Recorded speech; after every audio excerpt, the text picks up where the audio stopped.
Actually got some news and speculation on the NHL in terms of having a 2020-21 season. It's been a big roller coaster ride from last week to this week. It sounded like if I was making this video a few days ago that there was talk about season might actually get canceled because there's still squabbling between the players union and the league when it comes to money and revenue and players deferring either their salaries, or it also sounds like that with the revenue sharing model that the NHL has, which is 50-50, that players are going to have to be paying a lot more in escrow because of the hit in revenues, obviously with the global pandemic with COVID-19 and the combination of no fans being in attendance, that there's been a squabble between how they're going to figure that out. And I mean, it was actually surprising that the salary cap, actually stayed flat as opposed to go down. Well, you just heard squabbling over money the last few days that it might potentially cancel the season. I mean, technically, it's not a lockout because the collective bargaining agreement has not expired. And back in the summer, both sides seemed actually happy to extend the CBA to 2026. But there is some feelings that it kind of feels like a lockout with the Players Association and the league squabbling. And it all sounds like that the owners kind of signed off on it without reading it. And that's kind of a big oopsie right now when you're hearing that the owners aren't happy, but both sides don't seem to be happy right now. But other developments that came out is that they seem to talk away from money in the meantime, that there is speculation that obviously the January 1st has been a targeted date, and here we are in the first weekend of December, that it seems like it's a stretch to start hockey on January 1st, and it does sound like it won't happen, but it sounds like they're looking at possibly the middle of January, or maybe possibly the beginning of February. And there also is word, and I kept thinking all along that originally you kept hearing, well, we'll start January 1st and play 82 games. And that seemed like a big stretch to try to compress in that schedule and to start the 2021-22 season on time, beginning of October. I kept thinking 48 to 60 games when looking at past lockouts, where the 94-95 season and the 2012-2013 season both wound up being 48 games. So I was thinking between 48 to 60 games.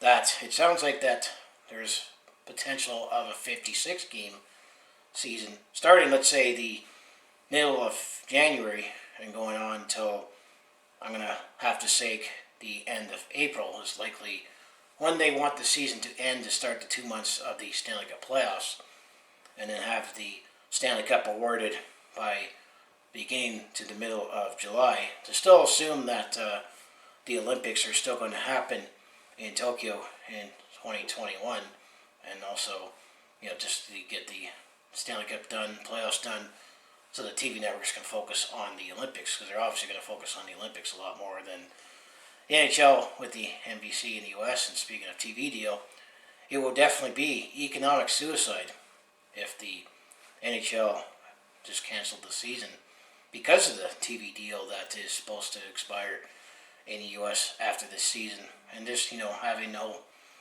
already no fans, no revenue. You can't just rely on reverse retro jerseys alone for bringing in, revenue for the league and not have it happen.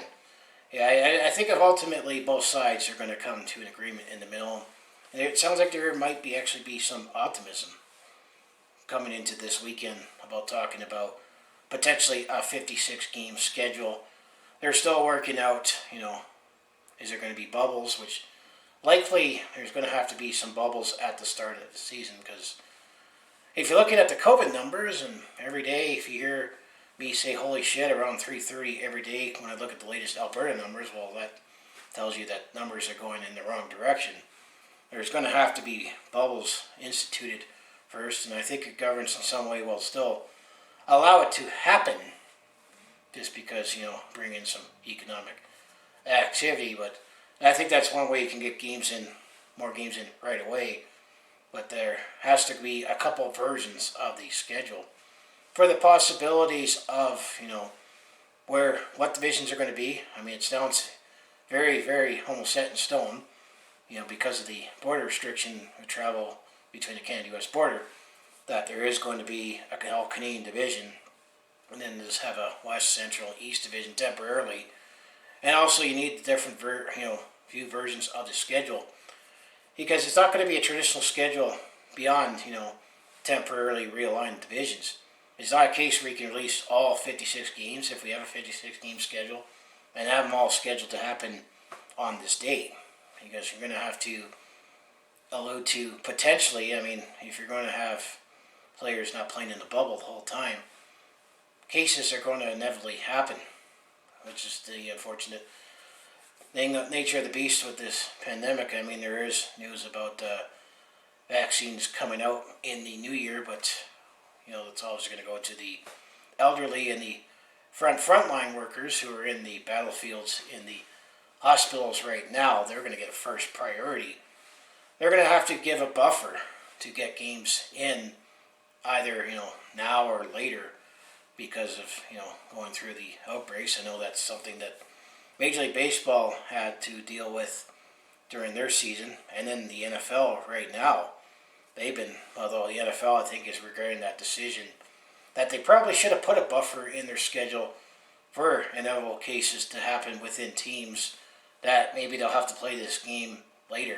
And if there's no fans in attendance, it won't matter as much. But that sounds like what the NHL is at least looking some foresight to get a buffer. So it would be a bonus, let's say, if there wasn't as many outbreaks or any cases that happen, that maybe the season can end a little earlier in the circumstances and have the playoffs start earlier as well.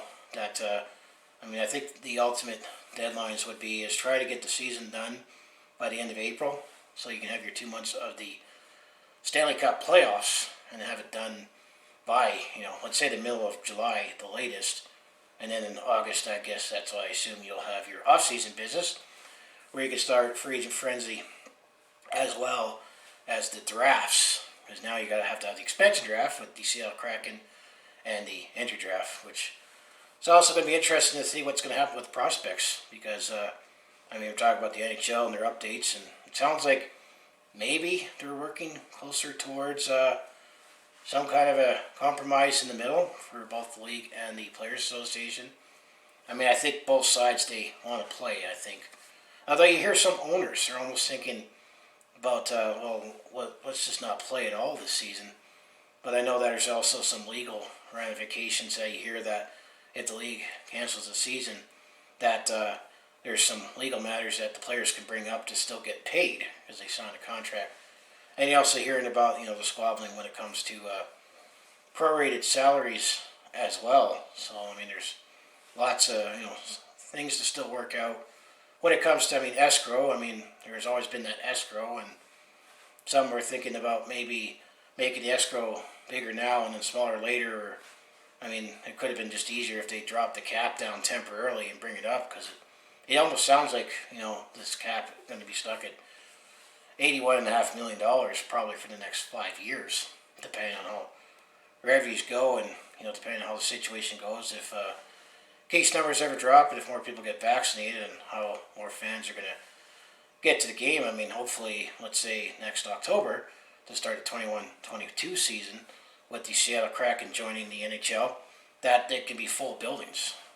And then speaking of potentially having fans in attendance, went outside the box thinking that the NHL has considered that, although you got to wonder how the economic feasibility is going to be, is that some teams are floating the idea of having outdoor games. You got to wonder how long is that going to go. If you have it in a bigger stadium, you could potentially have, some fans at a game, because it'll be a lot more wider, it's outdoors, and you can be more socially distant, as that's still in style during COVID-19 in addition to wearing masks. But it's maintaining. I'm thinking it's going to be a lot more expensive to maintain an outdoor rink and probably opening a building that, let's say, it would have to be likely, I guess with the NFL season wrapping up, would you be using an MLB stadium or an NFL stadium? Sometimes, some stadiums are only meant to be operating, under full capacity, not in the winter in some markets. It'd be interesting to know if that would offset that cost. So there's still indications that there's going to be some hockey, I think, between, players coming back from overseas to go into their North American cities and, with arenas being prepared with ice. Someone is paying for that because there's a lot of rinks around the NHL that they're preparing a sheet of ice. Like there is going to be hockey. You're not going to just do that and burn money, especially during these times. It's just those other indicators that, it somehow feels like it's a lockout, but it's not. It's just figuring it out. And I'm thinking if the MLB, the NFL, and even the NBA, they're starting to get their, policies put together, and they're planning on obviously starting their season, a 72-game season, with starting on December 22nd, that they previously put in policies and restrictions what players should not do, which, is basically, the bars, parties, and all that. That's what's being blamed for a lot of the cases right now. Hence why, I'm trying to play it safe and spend more time indoors, only going out for essentials, and now working at home again fully for at least the next 6 weeks. Those kind of rules as well. There's still a lot of logistics to figure out for the NHL, especially with the border restriction. Could there potentially, you hear a wider roster, kind of similar to the return to play plan. They'll have to figure out something on how to do it where you can carry more players and not have it count against the cap. Because that's the other thing I'm always wondering about is, let's say, the farm team with the Stockton Heat. The AHL has said they're not planning on starting their season until around February 4th. And now the NHL, given all the developments, is not looking to start till the middle of January. That it's also aligned. And then when it comes to the junior leagues, going back to the draft, the Quebec Major Junior Hockey League, they started in October, but they have counted speed bumps between, Outbreaks, the Atlantic Bubble, and then now the Quebec Major Junior Hockey League has actually been paused for a month. And now the Ontario Hockey League and the Western Hockey League, I'm thinking they're looking at maybe not starting their seasons until February, as we're hearing, because I haven't heard anything official yet, but I know that the Western Hockey League, when it comes to the Calgary Haven, they were looking at starting on January 8th. So they're shifting their games away, and then in case with both the Ontario Hockey League and the Western Hockey League, they're going to have regionalized schedules. For the Calgary Haven that I follow locally, they're only going to be playing only Central Division teams throughout the season. I did hear potentially a 50-game schedule as well, 50-game season, with kind of more in line with the NHL, but it's 68 games. This is a full season in the Canadian Hockey League.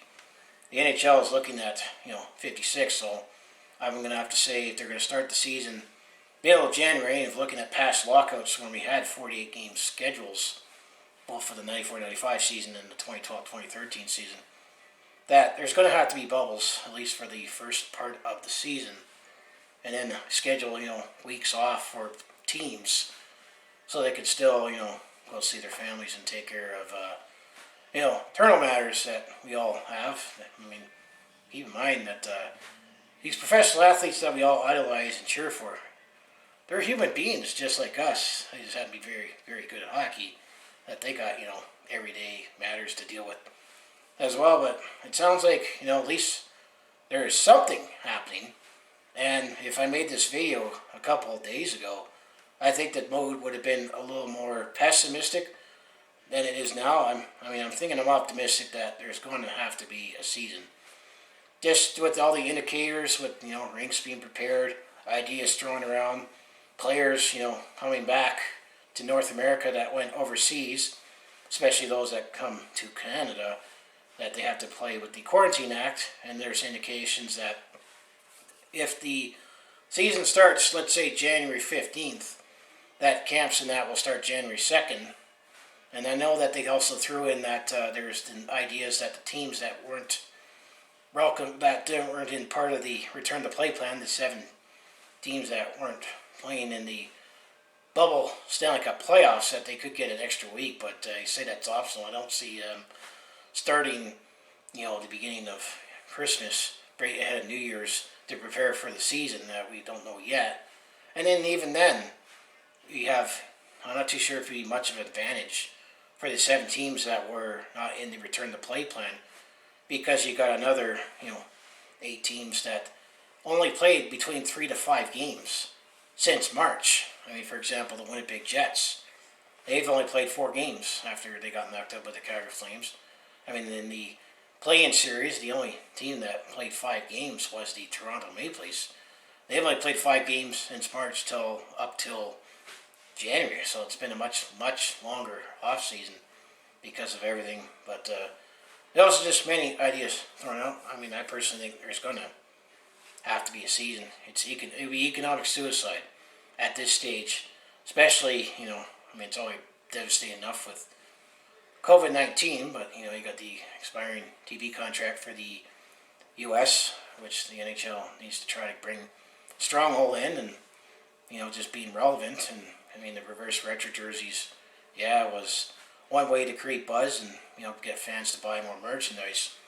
But we need to see all that in action as well, and it's just all about being relevant. And that's just my various opinions and takes of what I heard when it comes to the NHL updates. I mean, there's still some squabbling between both sides. Things have obviously been worse than we all anticipated back then. Some owners actually believing that maybe we shouldn't play at all. I'm just curious which of the owners are. I mean, a lot of the owners that own NHL teams have other business ventures as well.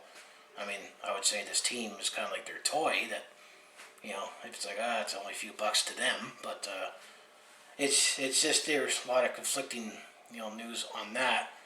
I just think ultimately there's going to be a season, I think. I am liking possibly a 56 game season, started middle of January. Have it done by the end of April so you can have 2 months of the Stanley Cup playoffs. Try to do it as safely as possible, and you need that buffer for inevitable cases that could happen. And as well, we just need the next season, 21-22 season, to start on time. And if more people, based on vaccine plans where I am, and it sounds like that January the first doses will come out, which will go to the highest risk, the elderly, the frontline workers, and then it'll work its way down in April, and then everybody else by September. So by that time, hopefully, it'll be more under control. There'll be more herd immunity as well, that we can all go back and gather in the arena. So I just say, what do you think of everything that I've been hearing with the NHL, or what have you been hearing? It's just the emotions of negotiations at the end of the day, and emotions definitely have been much higher. I've been going through roller coaster emotions myself this year for obvious reasons, and this whole year with everything going on, work, life, personal, everything. So what else is new for 2020? I say it's been a bad year, a bag of stinky diapers. Thankfully, hopefully we're seeing an end, and I'll be celebrating hard when it's midnight on the 31st to get into next year. So as I say, if you want to follow along with this Calgary sports fans journey, home of the Flames, Hitmen, Roughnecks, and Stampeders, just make sure you subscribe. I also do talk Calgary sports on my YouTube channel. I also do have personal vlogs, attempt to comedy, and also do share my experiences on the road as sport events. So when we ever get to do those activities again, to put new ones in the playlist. So if that all sounds like it'd be interesting to watch, to follow along with this Calgary sports fans journey, what you need to do, just make sure you subscribe. I also have my other social media links down in the description below. And, also home to Blasty back. This is still the original reverse retro jersey. I haven't got the new one yet, but I have seen one live, and it looks nice either way, in this or the reverse retro. Just hopefully that we get to see Blasty in action for real this season and beyond. But I think it's just the inevitable hiccups that always happens with any negotiation, that eventually, both sides have their demands and they come in, but it's just all the deferral of the salaries and all the escrow. It's like saying, you have to put money back so that the boss makes more money, and I know that's always an uncomfortable situation, but that's what the league faces, but that's the economic model that they came up with, and they're still maintaining. So as I say, go Flames go, and I'll see you in the next video.